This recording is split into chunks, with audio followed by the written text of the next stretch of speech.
Fyddi di'n iawn ydy'r geiriau dwi'n glywed, ond ddim yn ei coelio.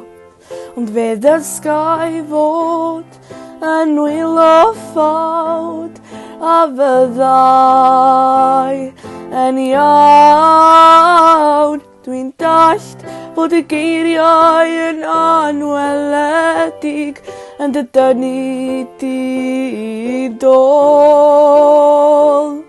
Ond wyt ti ddim yn ffôl a ddim ar ben dy hun.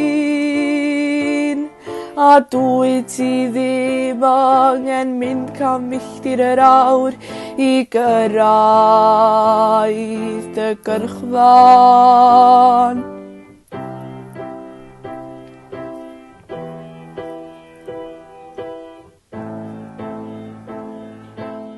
Mae'n bwysig i lwyddan aros yn dy man.